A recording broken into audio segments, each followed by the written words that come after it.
Hey guys, today we are going to go over my pickups to a store that I went to called K-otic Games in Alpena, Michigan.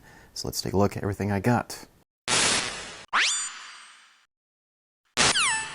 If you guys want to get straight to the pickups, because it's kind of like a long story I have for K-otic, because it entails 2 visits I made there, that if you want to skip ahead to the pickups, you can go to this time code here so you can get straight to everything I got here. But other than that, feel free to stick around to listen to my story about them.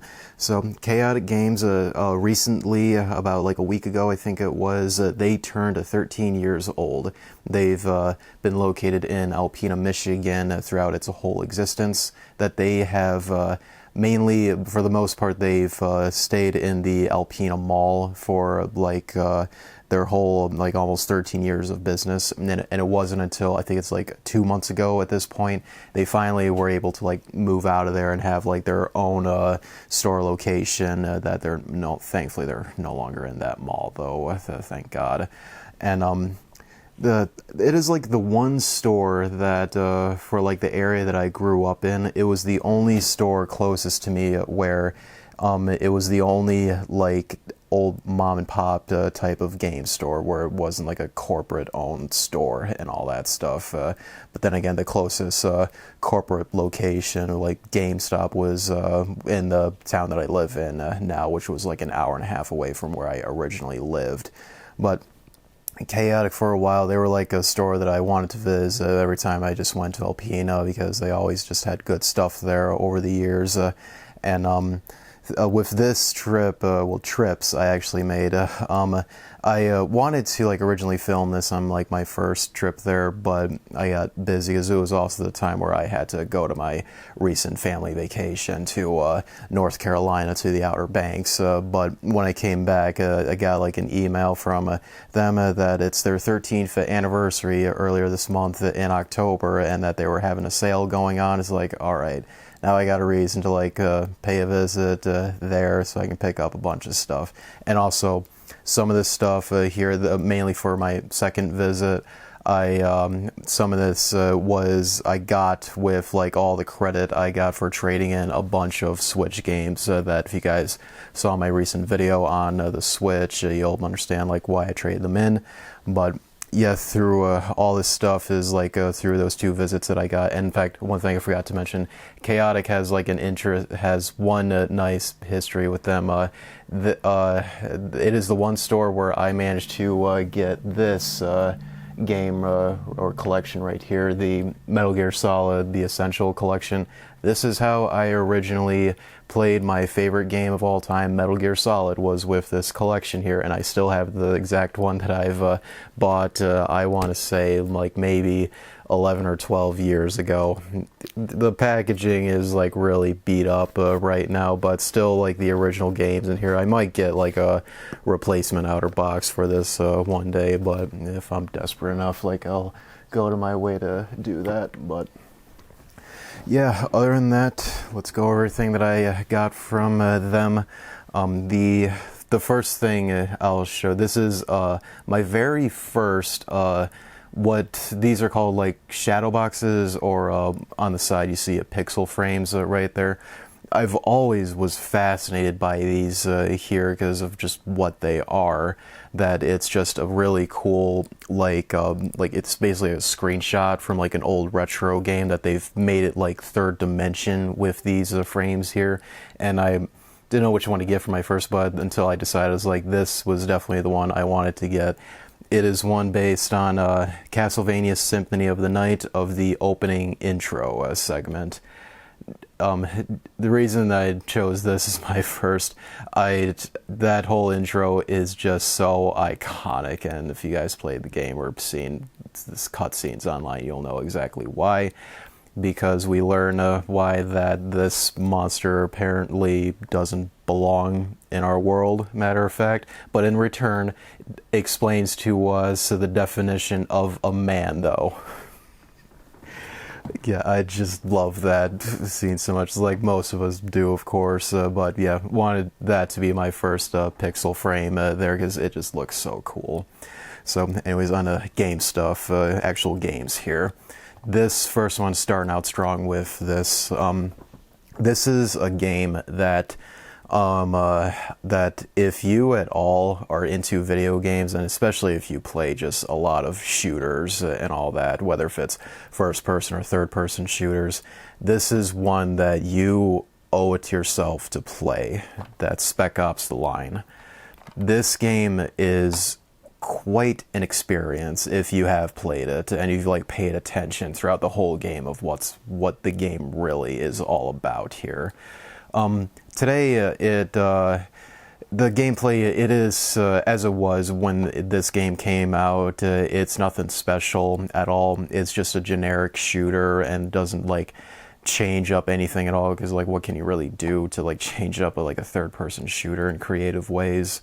But yeah, if you somehow have not played this game, but then again, I kind of don't blame if you don't, because it was unfortunate. This game did not sell at all when it first came out because of how oversaturated just shooters are, and still to this day, it's just an oversaturated market for games like this here.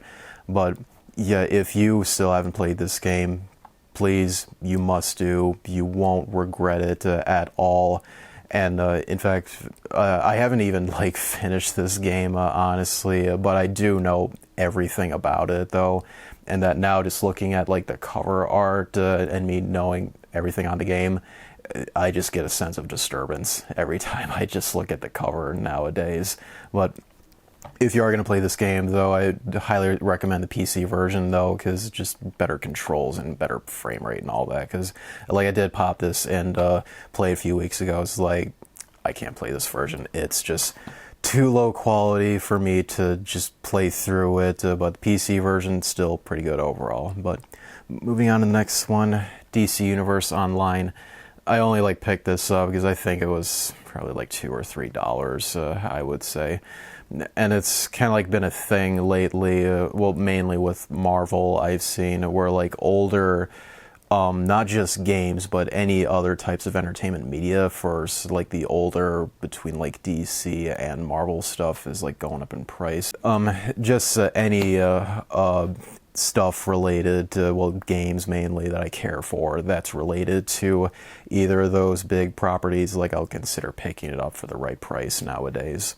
Next one is Devil May Cry HD Collection. This is the first time I have gotten all three Devil May Cry games, is just in this one compilation here.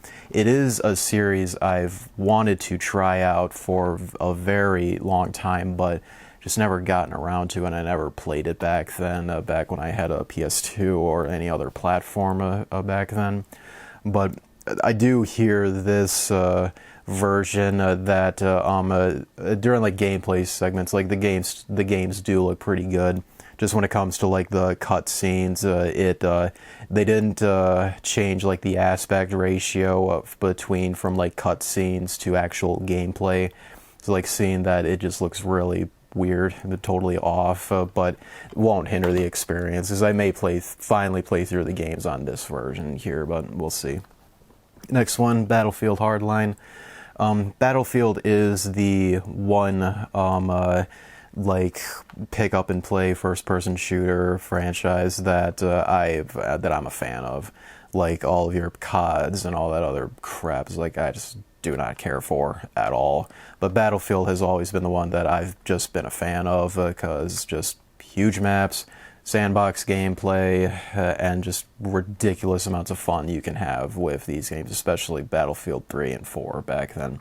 Battlefield Hardline, though, this is the weakest game in like recent years. I'd say that just like coming off like the amount of content you got within Battlefield 4, this just felt like a reskin of BF4 and just with a lot less content in it. But with this, though, I think this does complete my Battlefield collection for the PS3. I have like every other game on the system here, so yeah, just wanted to get that mainly for that reason. Next one, Stormrise. I think I picked this up because it, kind of like others here, it was just insanely cheap. Correct me if I'm wrong, but I think this is a game that was completely online dependent, that now if you want to play it, like you just can't because the servers are shut down. I could be wrong on that, like I said, but if you guys can correct me of like what this game is, just let me know below. This next one, it's quite an infamous game, obviously, but wanted to pick it up just for that basis alone. Duke Nukem Forever. If you guys know your history about this game here, this game is notorious for having possibly the longest development cycle of any video game to date. Around like 14, 15 years this game took to make, from like when it was in like its initial like blueprint phase to eventually its release. Even today, this game is still not good, really. It's very mediocre. That it's one of those cases where like the development story of this game is far more interesting than the game itself. And it feels like the developers even knew that, because it within like the main menu you can go into like the options, and they did put in like a kind of like an encyclopedia or timeline of this game's development. Like that whole section is just far more interesting than playing through the game, though. That says a lot on the quality of it. But all right, next game, Alpha Protocol.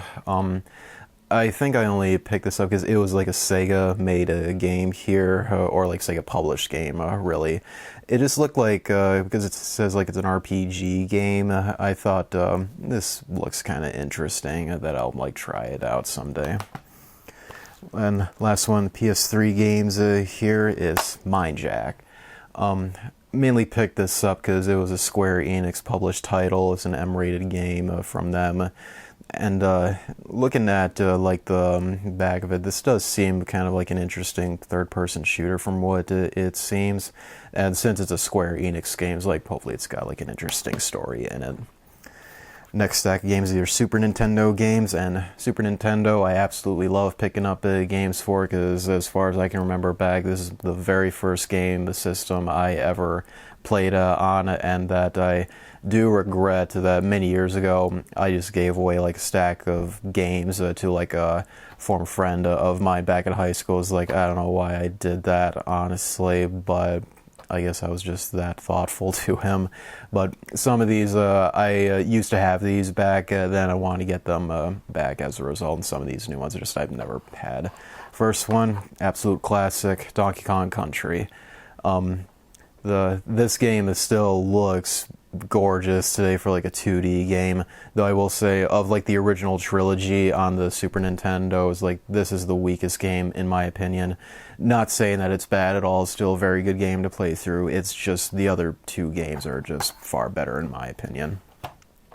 Next one, it's unfortunate. This game did deserve more recognition, but it was just the timing it was released, and plus the Nintendo 64 was already out at that time, and all attention was on that. But doesn't change the fact this game, in my opinion, is still very good. Donkey Kong Country 3, Dixie Kong's Double Trouble. This game, when like some fans talk about it, like they say like it's like a kind of like the weakest in the whole trilogy, which I strongly disagree with. This game to me is the second best in the trilogy, that the level design is still very good. To me it's more fun to go through than the first game there, and plus it has like you have like more of a reason to go for like all the secrets in throughout the levels to like see like the true ending and all that to this game. Another thing people like talk down on this game is like the music. Yeah, it's not David Weiss that composed the music for this game, but it's still very good overall soundtrack though this game has. Yes, like almost all the tracks sound almost similar compared to David Weiss for all of his work on the previous two games. Like every track had its own unique like sounds and just effort to put in. Well, in like the third game here, it just mostly sounds similar, kinda, but don't let all that change the fact that this game's still very good to play, and like I said, I think it's better than the first game. This next one is like the company that made it, LJN, notorious for being putting out poor quality games back then, but with what this one is, like I wanted to pick it up because of the name. Terminator 2 for the Super Nintendo. Only reason I got it is I love Terminator. Like the first movie, second movie, like one of my favorite movies like of all times. Like Terminator 2 especially my favorite action movie ever. I just wanted to pick this up just because of that name's sake alone. And it's like I saw like LGN is like, okay, the game is definitely not good because of that developer right there. But because it's Terminator, I wanted to buy it. Then next game, Super Ghouls and Ghosts. I have never played a Ghosts and Goblins game before. Until actually yesterday when I was hanging out with Brightheart in another store that I'll talk about in a later video. But this game, it is better than the NES game for sure. When I like seen like reviews between the two games, like this is definitely the better game, honestly. Still like really hard overall, but still a better game than the NES one. Next one is the Magical Quest starring Mickey Mouse. If you knew back then for like during this era of gaming, Disney licensed games were always very good games, and this one is no different here.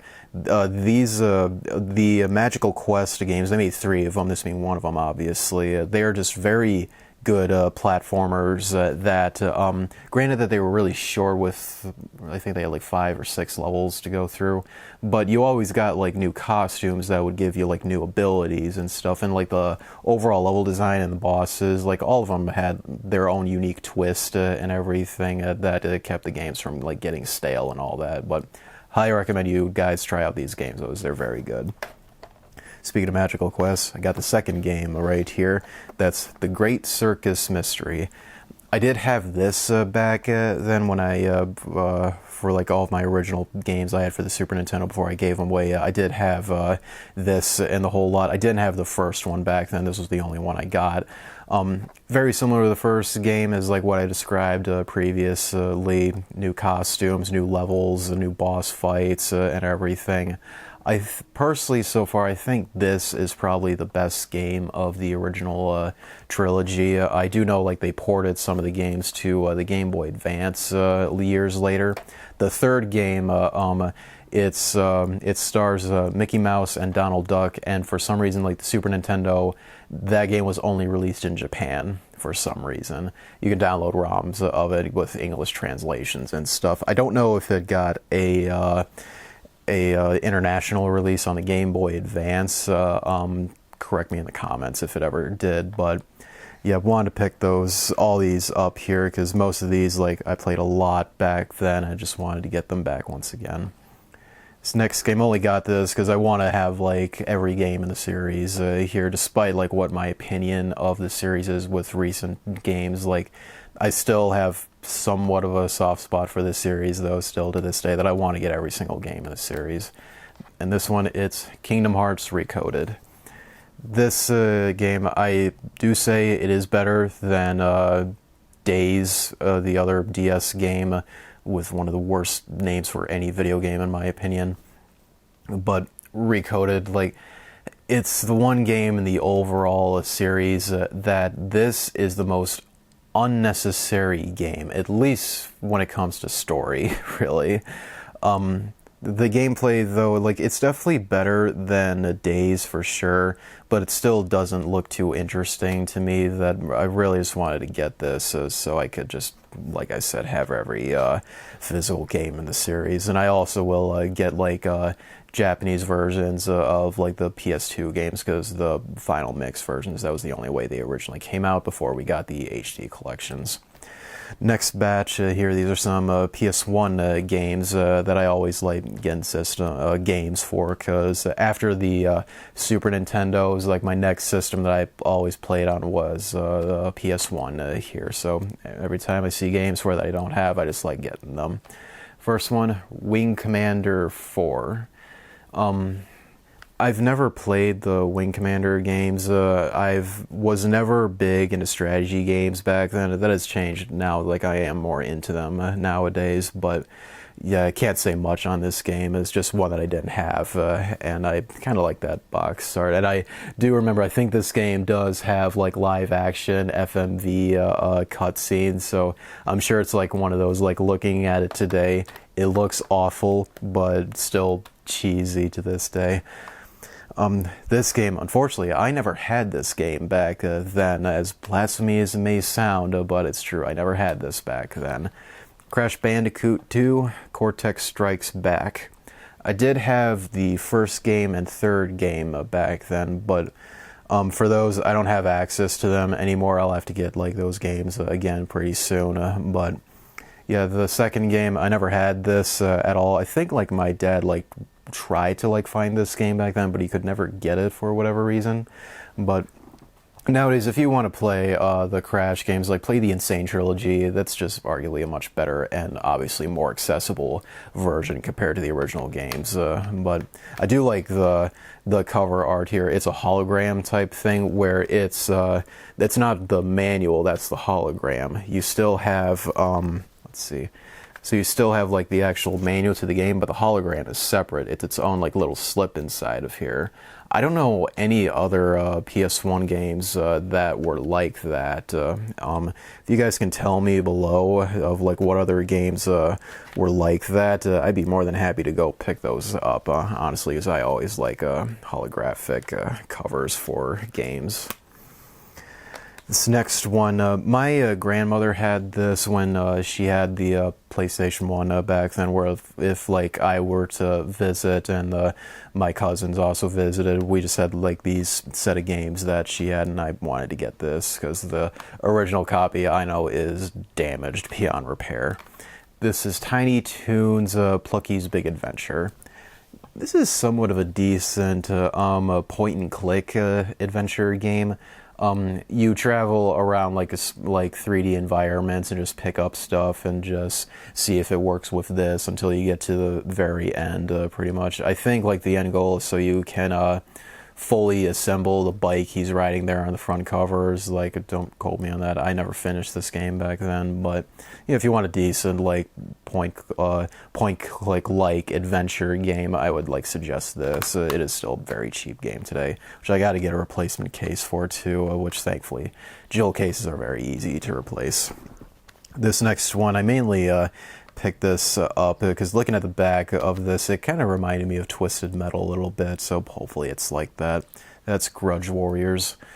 Like I said, I only got this because just looking at the very back, it kind of reminds me of Twisted Metal, where it's like an open world, big map type areas you're set in, and you just drive around vehicles and just blow other vehicles or stuff up, whatever you do in this game. So yeah, wanted to get that. Looked pretty interesting.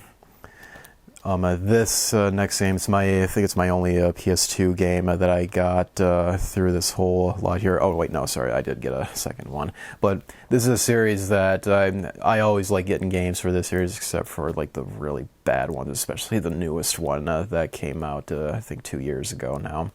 But this is one I've wanted to like pick up for a while, but never got around to until now, obviously. Neo Contra. I'm a huge fan of Contra. I wish we would get more games like it today. Like the only like newest Contra game that's not that god-awful Rogue Corps one. There is that one indie game, Blazing Chrome, which that game was awesome. I highly recommend you get that game if you're a fan of the old school 2D games of Contra. But this is one in the series that I just didn't have, so just wanted to add to the collection. Next one, it's my only Xbox 360 game, which if you guys know me, I almost never pick up stuff for the Xbox unless for very specific cases where it's actually like an exclusive game to the console, which is very rare to see for their most current systems. And another goal that I have with Xbox, all of like their backwards compatible games that you can use on their current systems for like 360 and OG Xbox games. Like I want to collect those as well because For me, if I, for whatever reason, do get like a Series X one day, at least I'll have like already a big catalog of games that I can play through. This is the way I look at it. But anyways, this game here, this is still exclusive to the 360. I'm pretty sure, at least in the States, from what I've seen. That's Dead or Alive Extreme 2. I do have the first game, as well as the third game as well on the Vita, that I imported the collector's edition of the third game. But Dead or Alive has always been a fighting game series I've been a fan of. My most favorite is a fighting game series. It's a Street Fighter, and then my second would be Dead or Alive. But I just wanted to get this because it is exclusive to the 360 from what I've seen in the States, at least. This is one of the OG Xbox games that is backwards compatible on like the Xbone and the Series consoles that I wanted to pick up. And plus, this game, it is pretty good overall too. That's Black. This is kind of like somewhat of like a first-person shooter that you could say that effort actually went into it, you could say. But yeah, I just wanted to pick it up because it is one of like the few OG Xbox games that's part of the back compat program. This next one here, the times that I went to like K-otic to pick up games, like I always hang out with my buddy Brightheart that I mentioned him in other videos, and earlier in the footage you saw the story, that was him playing Super Mario World on that CRT TV. He like saw this one game, and he from what he said to me is like, every time I look at this cover art, I just get like, things are like disappointed or mad. Then when I saw it, I was like, this cover art actually looks kind of cool, and it's really cheap, so I'm going to get it. But from what it sounds like, this game is not good, and Brightheart, I'm sure he can tell me that for sure. That's Haven Call of the King. Like I said earlier, the only reason I got this because cover art looked good, and it was cheap, and just Brightheart just like flashed that right in my face, and like, yeah, and what that price is, like, I'll pick that up, sure. Next batch, it is some NES games. Similar with like Super Nintendo, I just always love picking up games for this system. I never had an NES back then, but I did play it. I think like my brother bought it off of a neighbor that was next to my grandmother, but for some reason that system must have died. And it always was a system that I absolutely loved playing on, but I never had the system on it. That later on, that I was just resorted to emulation for playing most of my favorite games on there. But the ones that I picked up today, first one, it's a golf game. It's Jack Nicklaus Greatest 18 Holes of Major Championship Golf. Golf games is like the one like sports games that I do care for, because to me golf actually in video game form is actually kind of fun compared to all the other sports that just video game form, to me, boring and I don't want nothing to do with them. Next one, I absolutely love this IP here, mainly like the movies obviously, but I want to pick it up because of the name that's on it. Jurassic Park. Most people, when they think of like Jurassic Park for like in video games, they always will think of like the Super Nintendo version. I have not played the NES version of Jurassic Park here. I imagine it's probably not good, but because it had Jurassic Park on there, I had to pick it up. Next one, a game I swear when you want to bring up like spending like overpriced games on like back then the virtual console compared to like what you actually get out of this game, but then again it's old, what did you expect? But this is still a classic in the NES's library. Excite Bike. Excite Bike, what can I much say on it? It's like, if you like played it, then you can just play it for like 10 seconds and you've seen like everything you need to see on it. But still like a classic title throughout like the NES's life that I just wanted to pick up. Plus any NES game that has like this type of box art template where it's like slanted there and just black background and just a little image of like what like the sprite characters in the game or anything like that. It's like I always love getting games with that box art template. It's possibly my favorite like template ever for video games. Next one, this is a historical title for the system's launch, if you know your history with it, but it's Gyromite. Gyromite, the reason that this is a historical title, this is the one game that you needed Rob the Robot for. And if you know history for how the NES originally came out, they originally were trying to sell the NES in North America as a toy because of including Rob the Robot in there, that they couldn't like market the system originally as a video game console, because if they did, it would not have sold, because people were like still like antsy with the whole video game crash, that people didn't care for consoles. But now after like the system came out and people realized like quality titles on the system is like, all right, now we can advertise the thing as like an actual video game console, and stripped out Rob the Robot from it. But this was the game Gyromite is the one that you needed Rob the Robot in order to play properly. Next one, this is, I swear, Pro Jared's favorite game on the system, Hide-Lide. This game is god-awful, extremely repetitive, unfair. Like, if you've seen Pro Jared's videos on this game, it's like, yeah, I swear, this is his favorite game, probably. Next one, commonly we would see this in the one double pack that we have, that we've, like, if you ever get, like, an NES, you always get, like, Mario and Duck Hunt. Like, the one cartridge with those two games on it, like, you can't avoid that game. Probably the most common video game of all time, you could probably argue. But wanted to get this so I can finally have the one of those two games standalone. That's Duck Hunt. Mainly want to get this so I can actually have a cartridge that only has Duck Hunt on it, because I am lazy to press down on the D-pad and press A to play Duck Hunt. I just want to get straight into the game. Then next one is the other game that in that lot that's standalone, Super Mario Bros.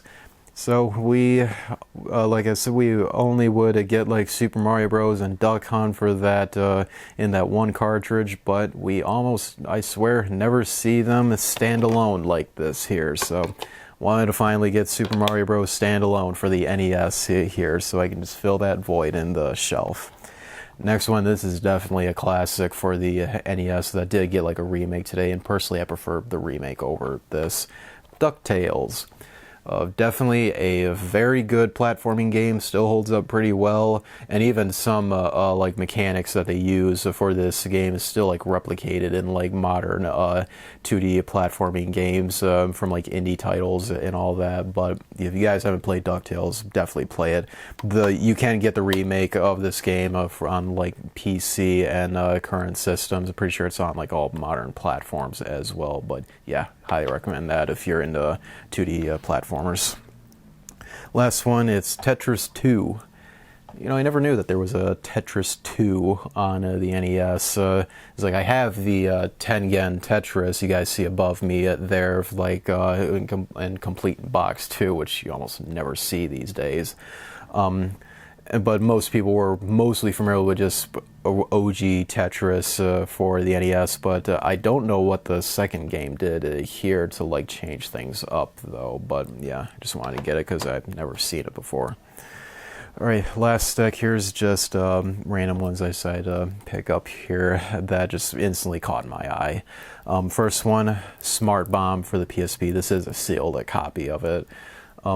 It looks like kind of an interesting puzzle game looking on the back of it, and but mainly what caused me to pick it up though is like, one, it's sealed. It's like older games, like as old as PSPs, finding sealed games is just always like cool to see, in my opinion. Regardless like what title is, if it's sealed, I'll get it, honestly. Not for like the more expensive ones, obviously, but also the cover art looked pretty cool, honestly. I really like that cover art.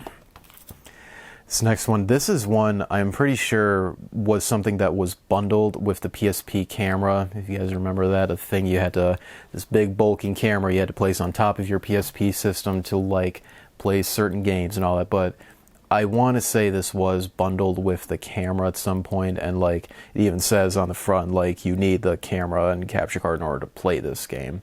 That's in it's weird to say, Invisimals.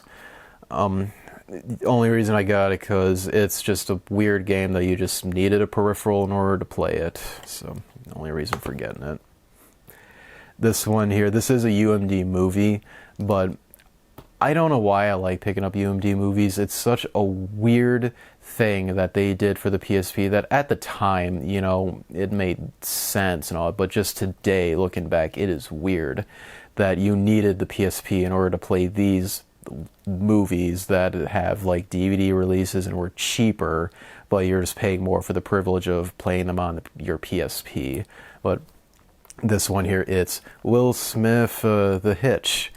I really only got this because it's a Will Smith movie that I have never heard of, honestly.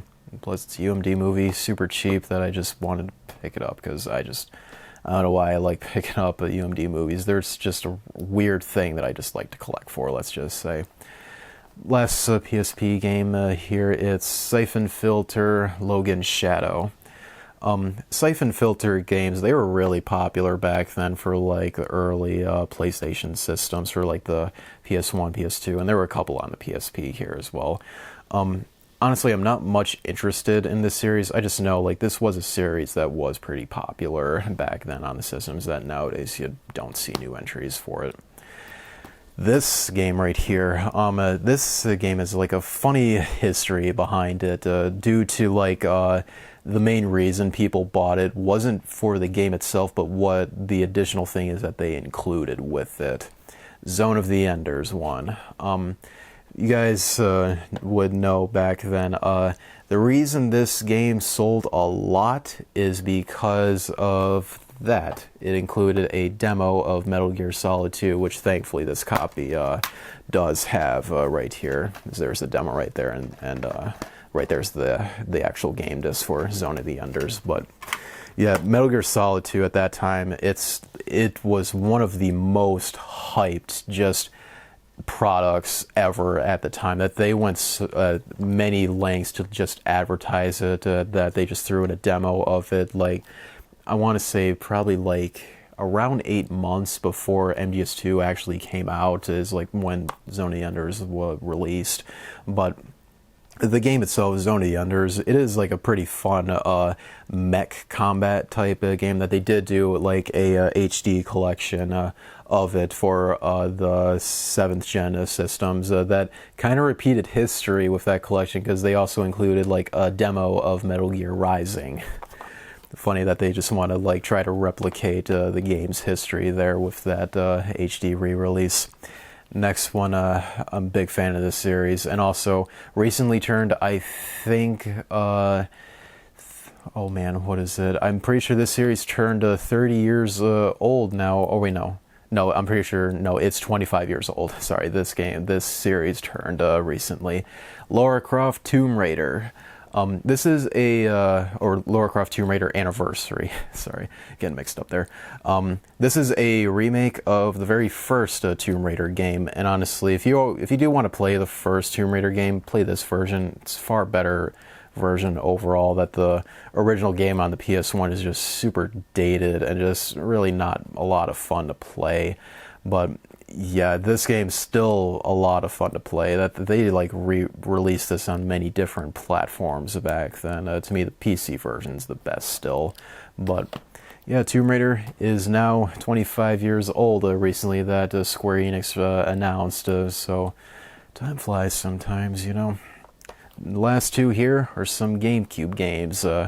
Always love to pick up GameCube games as long as they are affordable, but as soon as I saw these, just had to get them because I really love picking up GameCube games. First one, The Sims. I used to have The Sims for the PS2 back then. Mainly my brother played it, but I just felt like getting the game again, this time for the GameCube. So yeah, that's why I got it mainly. This last one here, you know your history with the GameCube's lifespan, especially with Capcom. This was part of the Capcom 5, if I recall, where like Nintendo and Capcom did like a deal where they would get like Capcom would only release games on the GameCube throughout like their franchises. That did include re-releasing most of the Resident Evil games on the system, and that one of the Capcom 5 was Resident Evil 4. and I forget like what other ones were out. I have to look it up. Oh, Killer 7 was one of them, I'm pretty sure. And this was one of the Capcom 5 here. I think one game they never finished, but this one here, it's Beautiful Joe. I don't know much about this game, honestly. I only picked it up because I know this game was part of the Capcom 5, so it has like some history behind it. But yeah, I don't know much on the game, honestly. It kind of doesn't look that interesting to me, if I'm completely honest. It looks to be like a 2D brawler type game. Could be wrong on that because I really haven't seen any gameplay of this game, but yeah, just wanted to get it because of its history's sake and all. But yeah, that will do it for these pickups here too that I got from K-otic Games. If you guys are in Alpena, Michigan, do make sure you check them out. They have a huge variety of stuff there, and with their new location that they moved into recently, it looks much better in there now. That the main guy in there, Gage, he's like the one that kind of owns it. It's like he's a very friendly guy, works with you. He works with like certain deals with you of like you do trade-ins. He is very good to work with, and he's like totally upfront for like what you're getting and what he'd be selling it for. But yeah, highly recommend you guys check out the stores. So be sure to rate this video, share with your friends, comment below of what caught your interest here. Do subscribe for more content like this in the future. Till then, guys, see you next time.